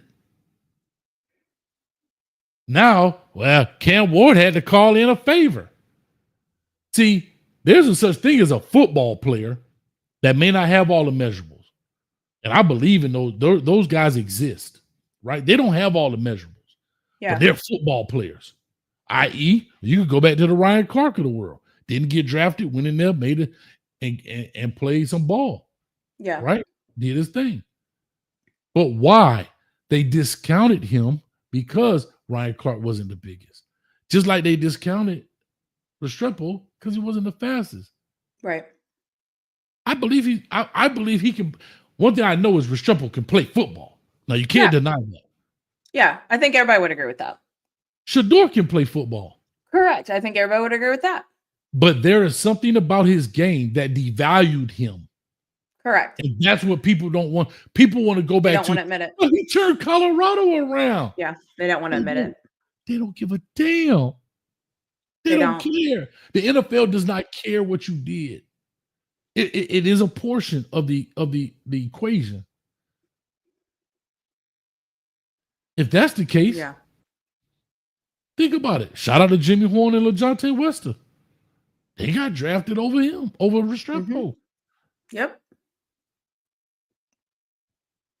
And again, though, like we always said, is part of this is playing football, right? Being able to play the game, do the thing, right? I think we can all agree there. Cool. Then there's the other piece of this pie where it's like everything else, right? How did you interview? How did you do on the whiteboard? Do they like your entourage? Their background that they do on these players, which is crazy, crazy, crazy. How did that background turn? So I don't know anything about Restrepo. This is not a knock on him. I'm not saying anything came up in this background. That's not what I'm saying. I'm just saying that sometimes there's so many different factors that go into so many different things. And it's just how the cookie crumbles. It doesn't necessarily mean they were right. It doesn't mean they were wrong. It's just what they decided. Again, the NFL has spoken. I can't trust what they're doing when it comes to Shador. And then when it comes to somebody else, maybe up in arms about it. Like, I mean, yeah, they're racist with Quinn Ewers, obviously, trying to keep the white man out of the NFL. What did Quinn Ewers do to y'all? See, you know what actually the problem is? They hate Texas. The problem is they only wanted to draft the black athletes out of Texas, not the one white athlete that entered the draft. That's what happened for Texas. The NFL didn't want the NFL wanted the black guys out of Texas, but not the white guy out of Texas. They didn't want them. They're racist.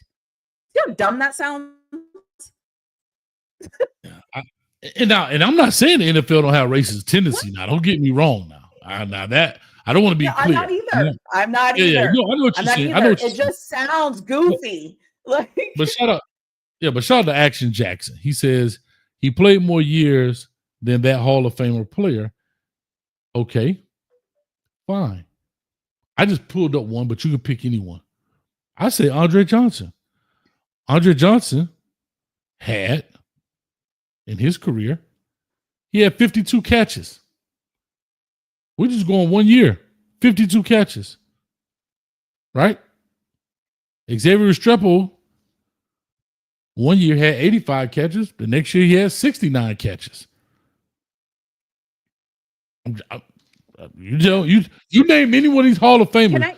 The only thing I'm just trying to tell you is for somebody to break those records, since everybody likes to talk about records, they don't necessarily matter unless you put them in context to the league. That's all I'm saying. And I'm still waiting for somebody to give me that link to Shador's 100 records. I want to talk about those and celebrate him. And I'm really looking for the 89th record. I want to celebrate that 89th record. I think that's probably where the dogs are that were supposed to be in the trenches in the 2024 season, is the same place that link is in. The other thing I want to call out, though, too, is everybody wants these guys to go to the combine and go do the drills and go run and go da-da-da. Well, Restrepo went and he did the drills. And he beat him in the head. He ran a 4.8. And therefore, he didn't get drafted. So next year, when you have a guy, but my point is, next year there's going to be a few more Restrepos, probably not as good, probably not as decorated. I got it. But there's going to be guys that will decide what they're going to do. And they're going to look at the things that happened in this regard, and they're going to make their decision. And that's just going to be what it's going to be. But my point is I think we always react to what's happening with these players, but we don't pay attention to why they don't do certain things. Restrepo should have never ran the 40. Never. There's no point. There's no need. He should have never ran it, but he did. Can I tell you something? I would have duct taped Restrepo in the back room for him not to run the 40. I would have duct taped that dude. Like, you're not running this today. Whoever gave him that, bad advice. Bad advice. Yeah, he should have never ran. Yeah, he should have never ran the 40 ever. Let me anyways, I know you got to run right there, but I want to segue into this because I think it's important. Isaiah Bond, a 4.39, doesn't get drafted, right? Mm-hmm. Now, I know we talked about this earlier. If y'all been watching since the beginning, he runs a 4.39. He's the young man that was at Alabama. I think Milroe threw it to him in the back of the end zone. He caught the ball, ended up transferring to Texas. Cool. Yep. Isaiah Bond, listen to this, doesn't get drafted. But Isaiah Bond 34 catches, 540 yards, 5 touchdowns, right? 5 touchdowns. Mm-hmm. He had 4 carries for 98 yards for 1 touchdown. Now, when people want to make comparisons, Isaiah Bond is 5'11", 180. Let's compare that to a guy like Jimmy Horn, who got drafted. A 4.46, nothing to sneeze at. Great. 5'9" they had him at? 170-ish.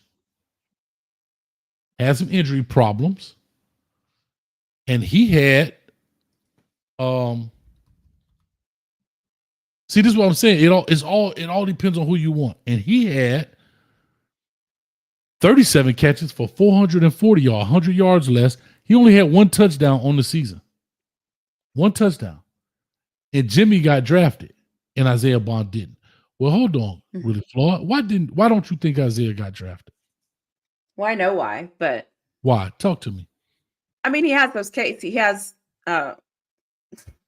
has things that are happening in the legal system that he is dealing with currently right now.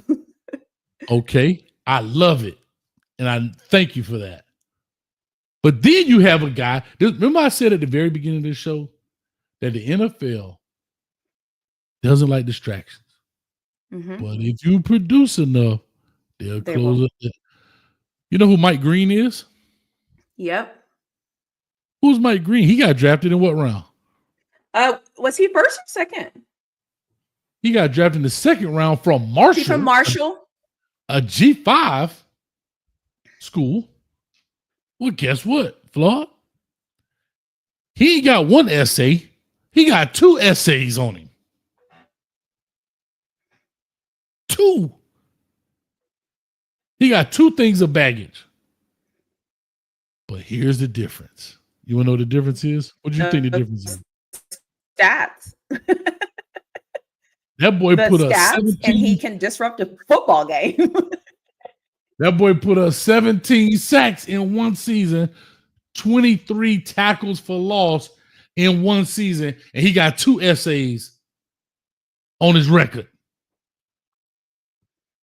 So when y'all say stuff is not fair, you're right. It's not. 100% you're right. Yeah, 100%. When y'all say it's biased, you're right. It's not. No, it is. It is biased. Right, I guess. Yeah, that's it. You said it's not.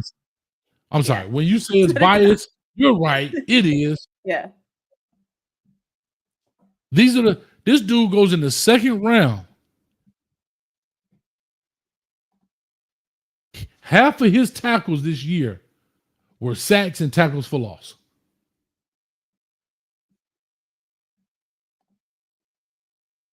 Holy smokes. 3 forced fumbles. And 2 pass deflections and a fumble recovery. But I think But what I think you're saying though is I think people overplay their value. I think people think they are more important than they actually are. They overplay themselves. They what is that thing like? You think they just think that they're better and they're worth more to these teams than they really are. I mean, I don't know anything about Mike Green's cases or what. I don't know if they're current, if they're done, if he's still going through. I have no clue. But what team did he go to? The Ravens. What team did he go to? I can't The remember. Ravens. Right. If you can go produce at the Ravens will do whatever they need to make sure that you take care of it. His upside is better. But it goes back to what we were saying though before. This is why Coach Prime overplayed the cards way too fast. He was overplaying the cards in the season. So it's like, come on, let's dial it back a little bit. But what did I say? yeah, I mean, and yeah. So real quick, so the ghost, I see what you're saying. Bad analogy. I was the analogy. No, I think because when you started, I think after you got to it, I think it's good. And then the other thing I just want to say, I also want to co-sign what you said. You agree? Neither one of us. Did you agree? No, with him? I think I think what he said that when you started. He didn't wait till you got to the actual analogy. Okay, I got you. Because you were trying to say Isaiah Bond and Mike Green, but you hadn't gotten there yet.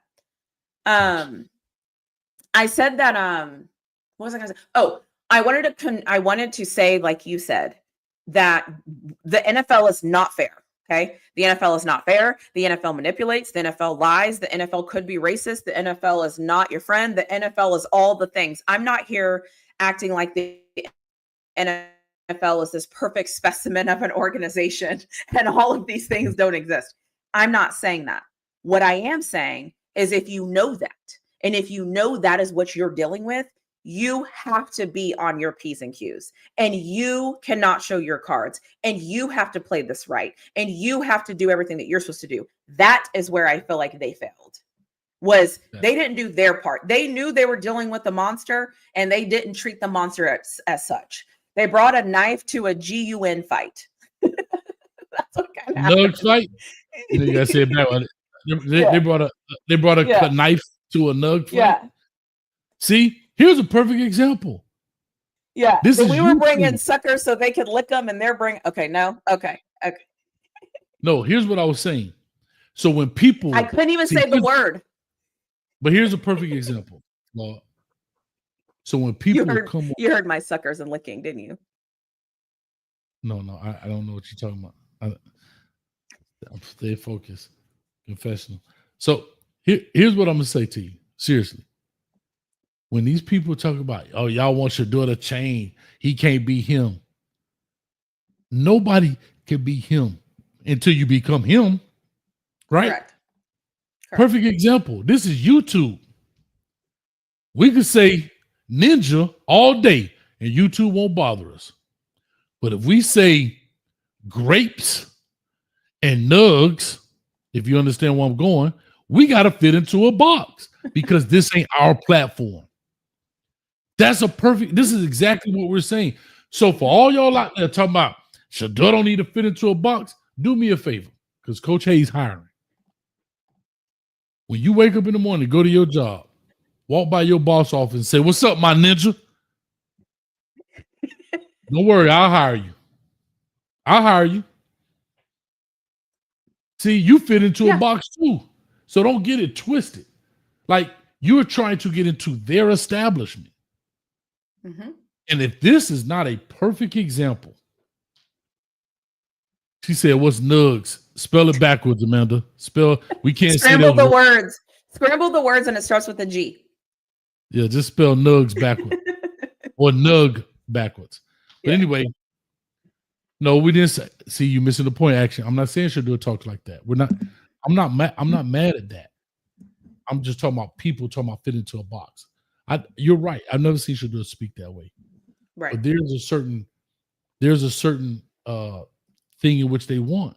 Bro, there's pictures of him with $1 million in a Louis box. I'm not saying that's wrong, but does it fit into their box? That's what we're saying. I'm not saying that this young man shouldn't celebrate holding a box with $1 million in it as a gift. You're 100% correct. There's nothing wrong with that in my eyes, but I don't own an NFL team. Maybe that 80-year-old dude. What did he tell Cam Newton? You got any tattoos? No, sir. Make sure you keep it that way. They asked Dez Bryant, was his mom a whore? Yeah. But was that Dez Bryant? Was that Dez Bryant? I think it was Dez Bryant. Think about that. Cam Newton tells the story. The owner comes and asks him, "Do you have tattoos?"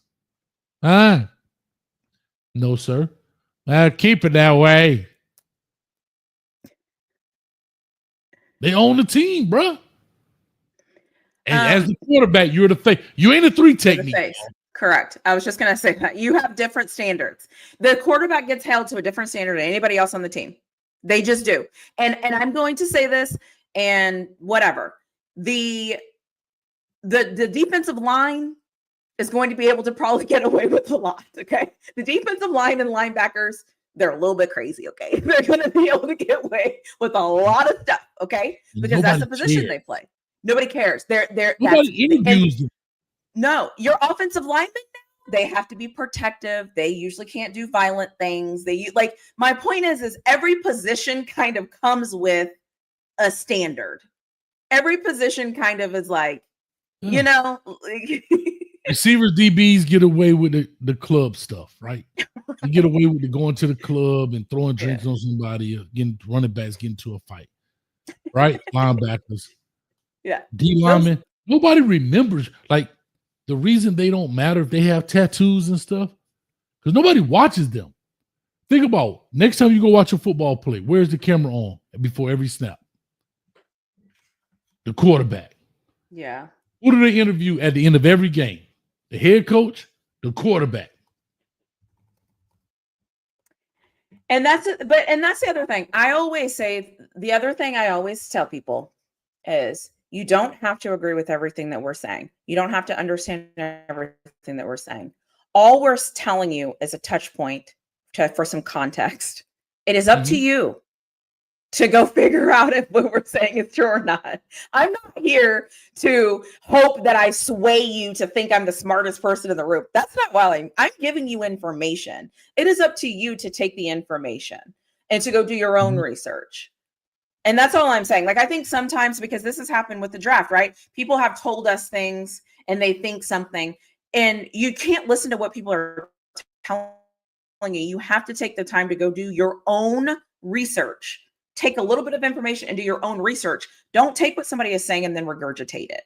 Thank you. I'm not here in hopes that you agree with everything I'm saying. I'm here in hopes that I can share with you something that you might not have thought about, or that you might not have whatever. I'm not the channel that's going to persuade you that I know everything. I'm just sharing my opinion. True indeed. We got 6 minutes. I know you got to run. Reggie brought up a great I needed to run 4 minutes ago, but go ahead. That's all right. Suckers born every day. And you know what you do with suckers. I'm not licking, though. All right, here we go. CFL Toronto Argonauts add Shedeur Sanders to negotiation list at the 2000 NFL draft. Now, I'm going to give Tiger some love here. That's the guy that shaved the eyebrow. For y'all don't know, Coach got an eyebrow on my record. I got one eyebrow on my record. Tiger has been pushing this narrative. Now, Reggie brought this up. I was going to let it live. But Reggie, since you brought it up for the $2, you paid for it. Let me give you what you paid for. He's been pushing this narrative that Shedeur should go to the UFL and play at the UFL and be the best man there. You got 5 minutes left. Anything you'd like to say to that? I think it's asinine. I think it's not the same. Go ask Donald Trump and Herschel Walker how that worked out. The NFL is such a juggernaut. It doesn't mind little brother, as long as you always remain little brother. Once you try to compete, you will get crushed. So with that being said, what's your thoughts?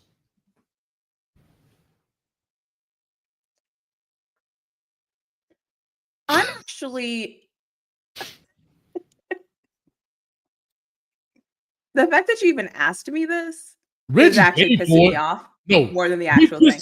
Oh, this is a Reggie question. Reggie said, look, hold on. No, I'm going to make sure Reggie, sorry, Reggie, dog, but $2. Reggie said, Coach, check your email. I checked my email, and I'm going to put this up here so y'all can see.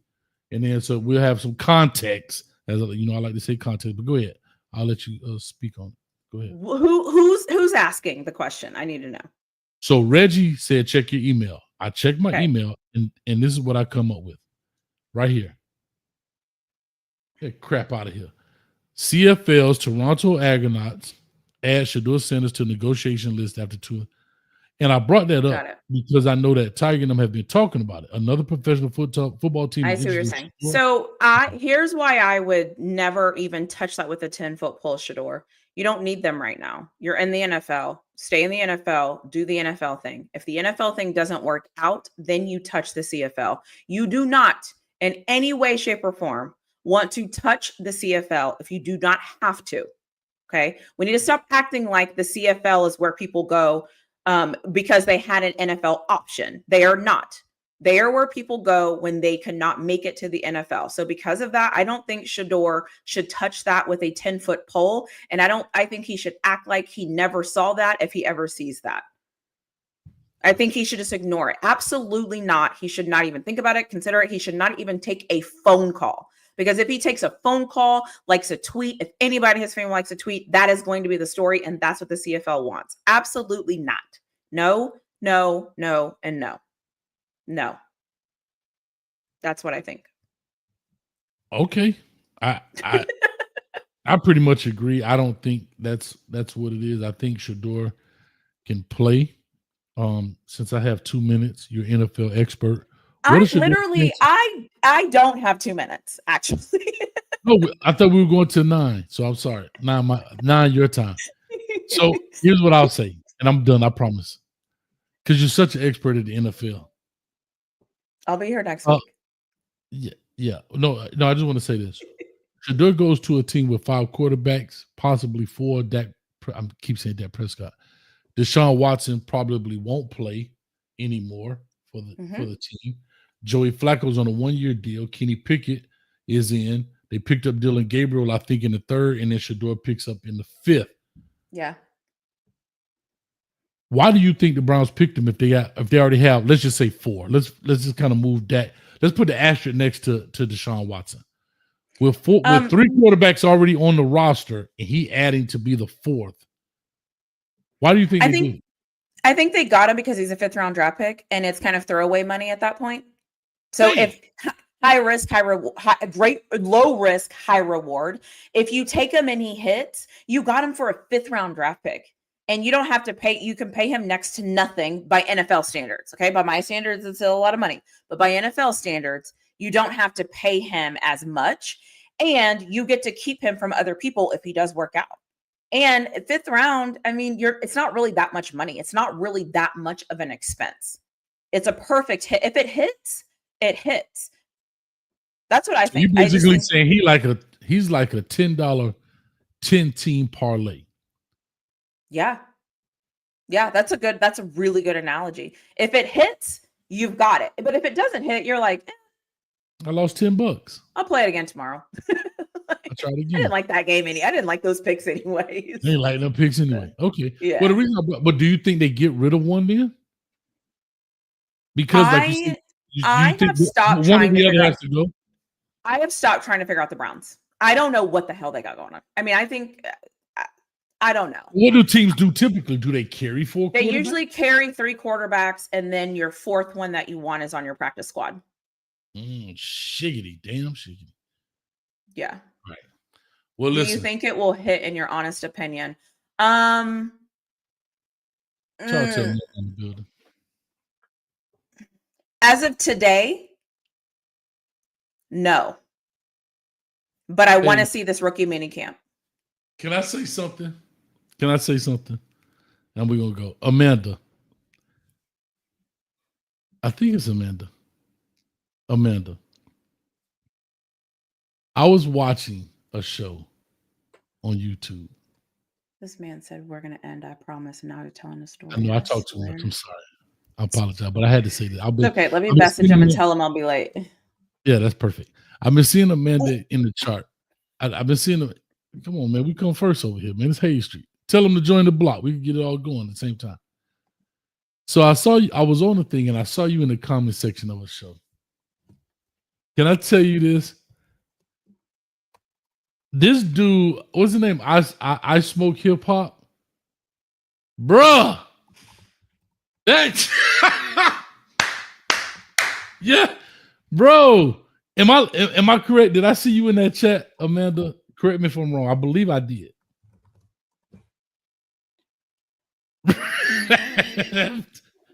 I'm telling y'all, I love watching YouTube how different people do different things. Amanda, that boy, she said yes.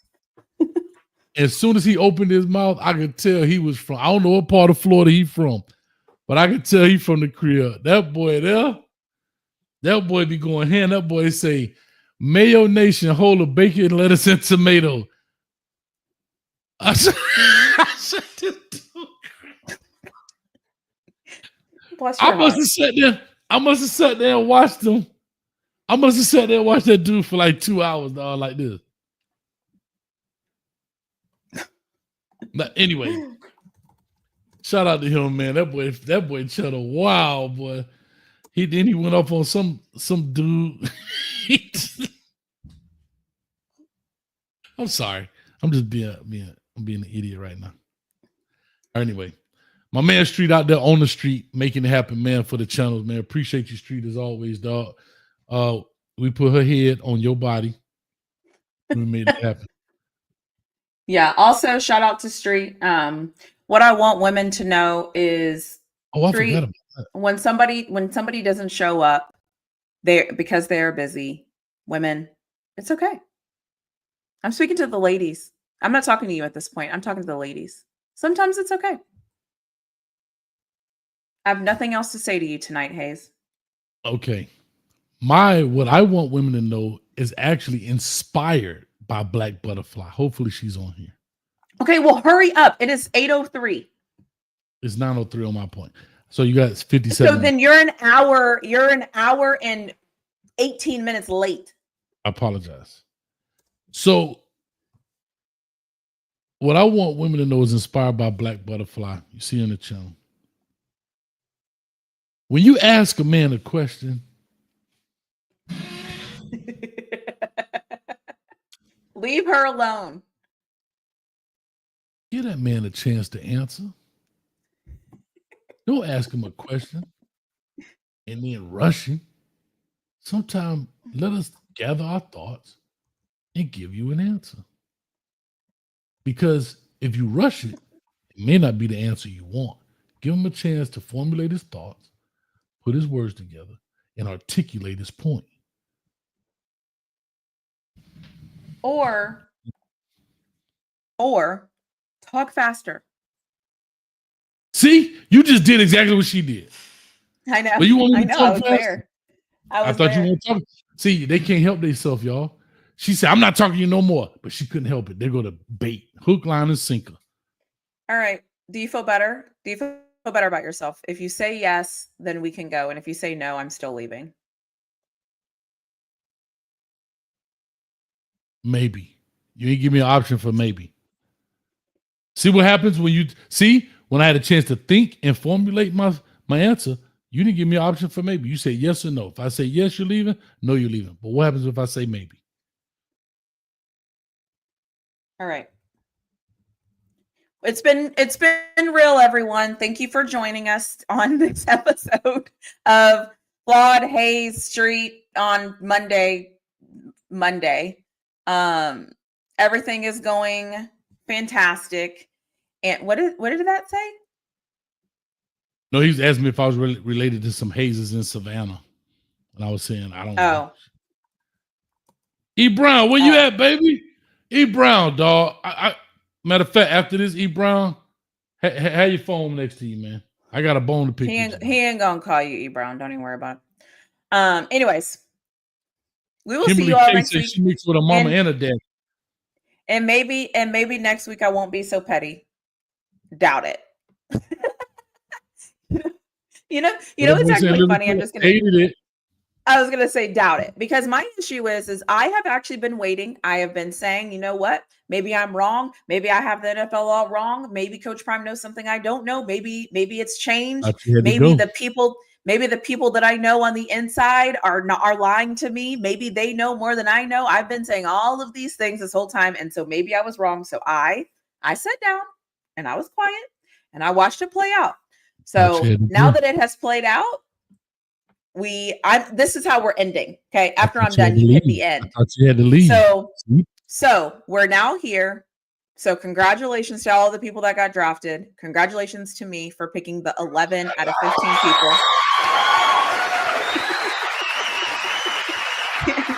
Go ahead, you keep talking over the claps. And if you haven't already, hit that like button on Coach Hayes' channel. Go over to Really Flawed Football. Hit the like button on all of my videos. Watch my videos. You will enjoy my commentary. Okay. I go off on my Steelers, but it's okay. I still love them. I'm going to go off on everybody except for I have not went off on the Texas Longhorns yet, but their time is coming. I'm sure they're going to do something that's going to piss me off pretty soon. So I am now blabbing, because if I continue to talk, eventually Hayes will hit the end button. So until he hits the end button, I also want to say, if you want to learn more about football, I have a whole series on my channel about football. And it is called The Patterns of Football. And whenever you go on my channel, if you go to the playlist and you click the playlist, there's a series in there about football, and it's going to tell you all the different ways of learning football, all the different dynamics of football. And it's going to tell you about things from not a like X's and O's, like this is how you need to line up. It's going to tell you things about fumble, turnover, situational football,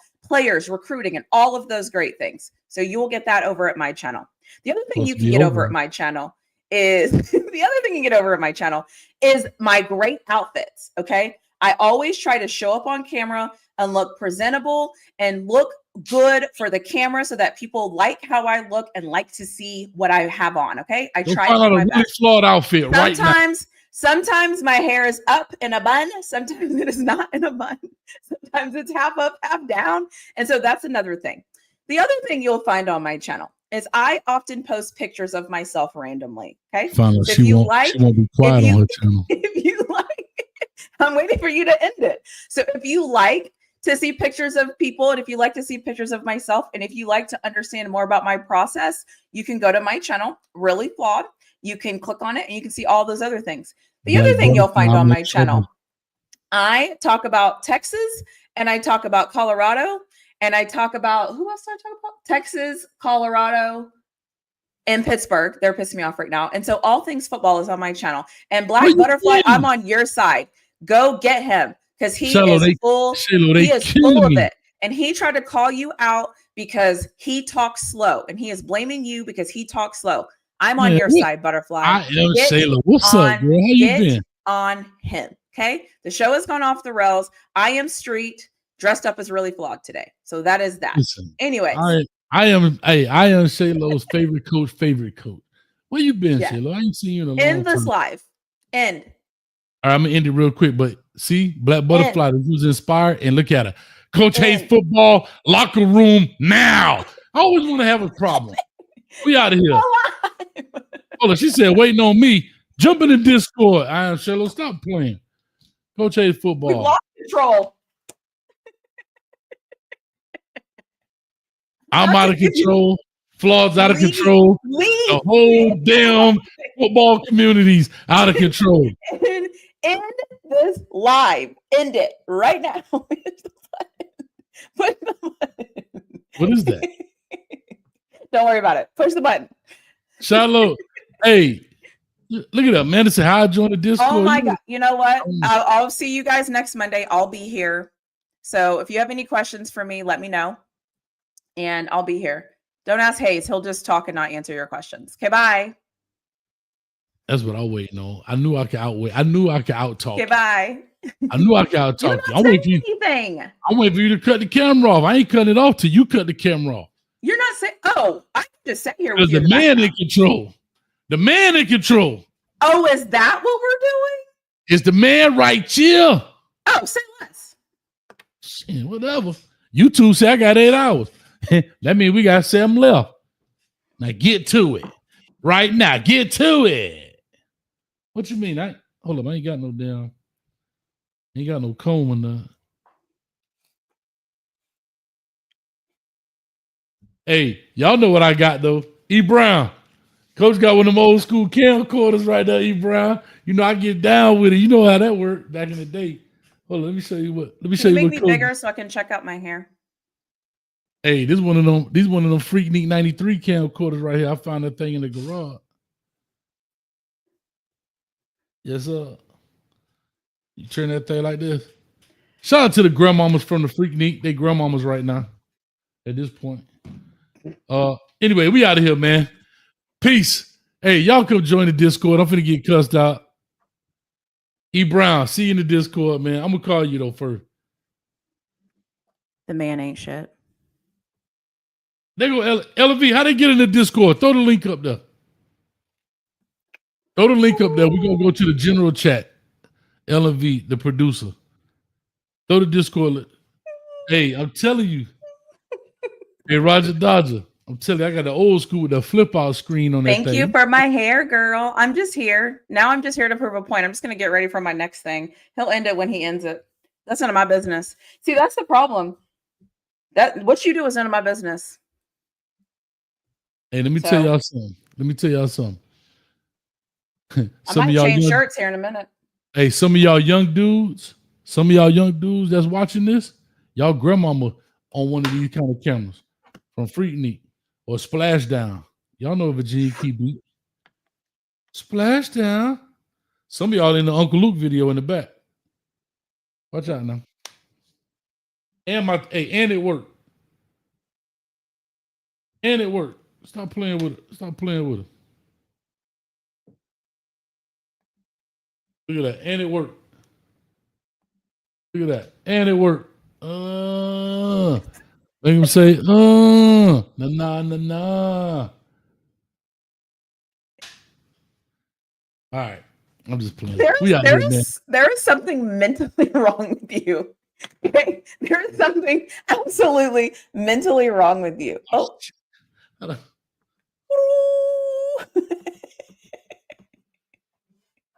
Hold on, lost my thing. There's something mentally wrong with you. You literally, what is wrong with you? I be in that thing talking about action. Hey, there is something wrong with you. I promise you. You're off the chain. Oh my gosh. Anyways, you're a mess. You are a mess. Everything they said about you is true. Everything. Cut. Anyway, man. Oh man, Luke throw the better parties, man. Stop. We don't do no Diddy parties. Stop that. All right, there you go. That's what I was waiting on. LV, she threw the Discord link right there. Y'all go ahead and click on it to it. We're gonna be in the regular general chat. And that's for everybody, no members, anything. Part 2 of this thing. Let's make it happen. Peace, love, and is health. That what you were waiting for? Yeah, I was just waiting for LV. I know she always in the good. All right. You tapped out before I did. Yes. Now I'm in control. Nah, we're just teasing. We out of here. Peace, man. Shout out to my dog D Street. Y'all hit the button for him too. Peace.